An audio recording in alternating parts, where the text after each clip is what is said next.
Hello everybody, मेरा नाम है रोहित कुमार खन्ना। एक बार फिर से स्वागत है मेरे मेडिकल एंड फार्मा चैनल के ऊपर। आज की इस वीडियो में हम बहुत ही पॉपुलर इंजेक्शन एनॉक्साप्रिन सोडियम के बारे में बात करेंगे, जिसका हॉस्पिटल लेवल पे काफ़ी ज़्यादा इस्तेमाल करा जाता है। आज की इस वीडियो में मैं आपको एनॉक्साप्रिन के मेजर यूजेस के बारे में बताऊँगा। प्रेगनेंसी में उसको कैसे और क्यों इस्तेमाल करा जाता है, कैसे उसको इस्तेमाल करा जाता है, डोज क्या है, स्ट्रेंथ क्या है, कौन से ब्रांड है, मैकेनिज्म ऑफ एक्शन क्या है, कैसे उसको एडमिनिस्ट्रेट करा जाता है, किस बॉडी पार्ट में करा जाता है, A to Z मैं आपको सारी इन्फॉर्मेशन दूंगा। वीडियो को लास्ट तक देखिएगा। Contra indication and side effect के बारे में भी बताऊंगा। वीडियो शुरू करने से पहले छोटी सी इन्फॉर्मेशन, अगर आप medical pharma and nursing related videos देखना चाहते हैं, मेरे इस चैनल को सब्सक्राइब कीजिए एंड बेल आइकन पे जरूर क्लिक कीजिए। प्रैक्टिकल मार्केट बेस्ड वीडियो आपको मिलती रहेंगी। सो अब हम बात करते हैं एनॉक्साप्रिन सोडियम के बारे में। जो एनॉक्साप्रिन सोडियम है, ये एक तरह का लो मॉलिक्यूलर वेट हेपारिन है।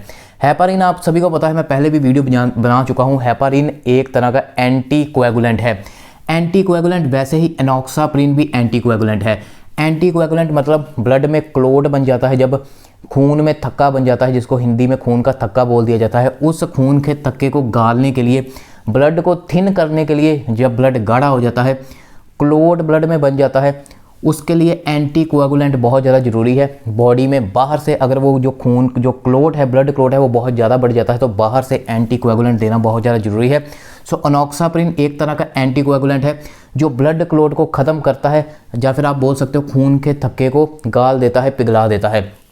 एंड साथ ही साथ इसको ब्लड थिनर भी बोला जाता है। ब्लड थिनर मतलब जो ब्लड गाढ़ा हो चुका है क्लॉट की वजह से, उसको ये थिन करता है। मेजर बात इसमें जानने वाली समझने वाली ये है कि इसको सबकुटेनियस लगाया जाता है एंड इंट्रावस्कुलर लगाया जाता है। इसको IM बिल्कुल भी इस्तेमाल नहीं करा जाता। इस बात का जरूर ध्यान रखना चाहिए। एंड लेबल अगर आप पढ़ोगे तो लेबल के ऊपर भी ये जरूर मेंशन करा होता है कि इसको IM नहीं इस्तेमाल करा जाता। सबकुटेनियस मतलब स्किन और मसल के बीच में इसको इस्तेमाल करा जाता है। वैसे इंट्रावेस्कुलर भी इसका इस्तेमाल करा जाता है, लेकिन मेजरली इसको सबकुटेनियस ही इस्तेमाल करा जाता है। अगर हम इसकी स्ट्रेंथ की बात करें तो पहले तो ये 2 स्ट्रेंथ काफ़ी ज़्यादा पॉपुलर थी, लेकिन आजकल मार्केट में ये तीसरी स्ट्रेंथ भी अवेलेबल है, जिसमें कि 40 mg पर 0.4 ml जो इसकी पहली स्ट्रेंथ है। जो दूसरी स्ट्रेंथ है वो 60 mg एनॉक्साप्रिन पर 0.6 ml, एंड जो थर्ड स्ट्रेंथ इसकी है वो है 80 mg पर 0.8 ml। ये तीनों स्ट्रेंथ आपको मार्केट में मिल जाएगी। एंड ये प्री फिल्ड सिरिंज होती है, जैसा आप यहाँ पे देख सकते हैं। प्री फिल्ड सिरिंज होती है इसको मतलब कि, एंड ये 1 टाइम यूज़ होती है। प्री फिल्ड सिरिंज है मतलब कि जो ये ड्रग है ये सिरिंज में पहले से ही भरा आता है, फिल्ड ही भरा आता है, प्री फिल्ड होती है। एंड 1 टाइम यूज़ के लिए है। वो जो सिरिंज होती है उसको सिर्फ एक ही बार यूज़ करा जाता है, उसके बाद नहीं इस्तेमाल करा जाता। पॉपुलर ब्रांड्स के बारे में अगर मैं बताऊं, जो ये एनॉक्साप्रिन है ये तो मेन ड्रग है, जो मेन मेडिसिन है। जो ब्रांड जो मार्केट में पॉपुलर है उसके बारे में अगर हम बात करें तो आपको एनक्लेक्स मिल जाएगा, क्लेक्सीन मिल जाएगा, LMWX मिल जाएगा, लोनोपिन मिल जाएगा, इसके अलावा वोमिनेक्स मिल जाएगा। ये कुछ इसके पॉपुलर ब्रांड है। प्राइस की बात करें तो brand to brand price vary कर सकता है, लेकिन अगर मैं आपको अंदाज़ा दूं, जो लोनोपिल आता है 40 mg, जो ये वाली स्ट्रेंथ है, उसका MRP 470 है। एंड जो क्लेक्सीन आता है वो भी 40 mg वाला जो MRP है वो 470 है। ऐसे ही इसका प्राइस कुछ अलग होगा, इसका प्राइस कुछ अलग होगा, इससे आप अंदाज़ा लगा सकते हैं। अब हम बात करते हैं मेजर हमारे पार्ट के बारे में, यूजेस के बारे में, कहाँ कहाँ इसको इस्तेमाल करा जाता है। जो सबसे पहला एंड मेजर यूज़ है वो है deep vein thrombosis. Deep vein thrombosis ये एक तरह की प्रॉब्लम होती है जिसमें डीप वेन में ब्लड क्लॉट हो जाता है, जो खून है वो जम जाता है, खून का थक्का बन जाता है। ये मेजरली प्रॉब्लम होती है वो लेग वगैरह में होती है। लेग हो गया, उसमें ये डीप वेन थ्रोम्बोसिस होती है, जिसमें कि जो वेन होती है, डीप वेन में खून का थक्का बन जाता है, ब्लड क्लॉट बन जाता है। इसके अलावा सेकंड इसका यूज़ है पल्मोनरी एम्बोलिज्म। पल्मोनरी एम्बोलिज्म के बारे में हम पहले भी बात कर चुके हैं। जो लंग्स की आर्टरीज होती हैं उसमें ब्लड क्लॉट बन जाता है, आर्टरीज में खून का थक्का बन जाता है, जिसकी वजह से लंग्स में वेरियस तरह की प्रॉब्लम आती है। एंड ये कंडीशन भी काफ़ी ज़्यादा सीवियर होती है। थर्ड, ब्लड क्लॉट की वजह से अगर ब्रेन में स्ट्रोक आ चुका है, ब्रेन स्ट्रोक में भी इसका काफ़ी ज़्यादा इस्तेमाल करा जाता है। हार्ट अटैक में इसका मेजरली बहुत इस्तेमाल करा जाता है, क्योंकि आप सभी को पता है कि जब भी हार्ट की आर्टरीज में, वेन में ब्लड क्लॉट बन जाता है, खून का थक्का बन जाता है, तो हार्ट अटैक होने की प्रॉब्लम होती है, कंजेस्टिव हार्ट फेलियर होने की प्रॉब्लम होती है। सो इसलिए आर्टरीज या फिर वेन में जब भी ब्लड क्लॉट हो जाता है हार्ट में, तो तब भी इसका इस्तेमाल करा जाता है। इसके अलावा ब्लड क्लॉट मेनली जब बेड रेस्ट पेशेंट को दी जाती है। किसी की भी हिप सर्जरी हुई है, कोई भी स्टमक की सर्जरी हुई है, लेग की सर्जरी हुई है, नी जॉइंट की सर्जरी हुई है, उसके बाद ब्लड क्लॉट बढ़ने का बहुत ज़्यादा खतरा रहता है, क्योंकि लंबे समय तक पेशेंट को जो है वो बेड रेस्ट दी जाती है एंड वो लंबे समय तक बेड पे लेटे हुए ही खाता रहता है, पीता रहता है। सो इसलिए वहाँ पे ब्लड क्लॉट को डिज़ोल्व करने के लिए, वहाँ पे खून के थक्के को गालने के लिए इनॉक्साप्रिन का इस्तेमाल करा जाता है। प्रेगनेंसी कॉम्प्लिकेशन, बहुत बड़ा यूज़ है इसका प्रेगनेंसी में, इसको काफ़ी ज़्यादा इस्तेमाल करा जाता है। प्रेगनेंसी में इसको ऐसे इस्तेमाल करा जाता है कि कुछ कंडीशंस में प्रेगनेंसी से पहले या फिर बेबी होने के इमीडिएटली बाद ब्लड क्लॉटिंग की बहुत ज़्यादा प्रॉब्लम आती है, मतलब खून का थक्का बहुत ज़्यादा बनता है, उसमें इसका इस्तेमाल करा जाता है। सेकंड, इसका यूज़ होता है कि कुछ फीमेल्स में पहले से ही एंटीकोएगुलेंट मेडिसिन जो है वो चल रही होती हैं ब्लड क्लॉटिंग की वजह से, उस केस में भी इसका इस्तेमाल करा जाता है।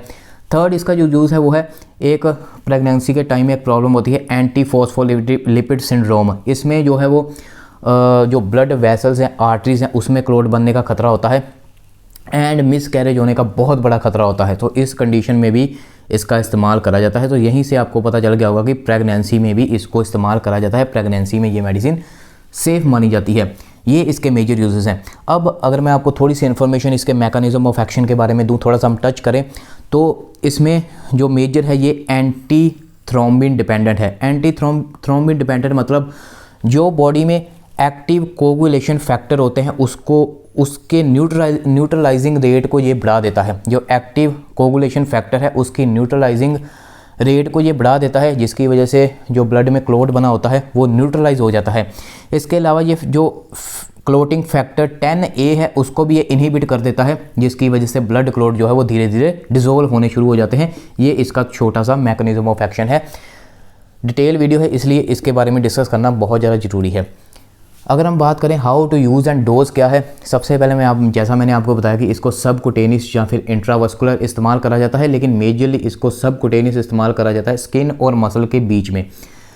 सेकंड चीज़ ये है, अगर हम डोज के बारे में बात करें तो डोज जो है वो पेशेंट टू पेशेंट डिपेंड है। इन सभी प्रॉब्लम में से पेशेंट को क्या प्रॉब्लम है एंड उसकी सिवियरिटी क्या है, उसके ऊपर जो है वो डोज डिपेंड करी जाती है। एंड लेकिन मैं आपको इतना ज़रूर बताना चाहता हूँ कि इसको लंबे समय तक इस्तेमाल करा जाता है। 10 दिन से लेकर 35 दिन 40 दिन तक भी इसको इस्तेमाल करा जाता है, लंबे समय तक इस्तेमाल करना होता है। एंड एक और चीज़ बताना चाहता हूँ कि सेम टाइम पे रेगुलरली इंजेक्शन दिया जाता है। अगर आज 10 बजे सुबह इंजेक्शन दिया जाता है तो नेक्स्ट डे भी इसको 10 बजे ही लेना बहुत ज़्यादा ज़रूरी है, तभी ये अच्छे रिजल्ट दिखाएगा। एक चीज़ और इसमें ऐड करना चाहता हूँ कि प्री ऑपरेटिव मतलब ऑपरेशन से पहले अगर इसको इस्तेमाल करा जाता है तो 2 घंटे पहले इस्तेमाल करा जाता है। एंड अगर हम ऑपरेट के बाद की बात करें, ऑपरेशन के बाद अगर पोस्ट ऑपरेटिव इसको इस्तेमाल करा जाता है तो 12 घंटे से लेकर 24 घंटे का गैप डाला जाता है। डोज़ की अगर हम बात करें तो डोज़ जैसा मैंने आपको बताया कि पेशेंट के ऊपर डिपेंड होती है।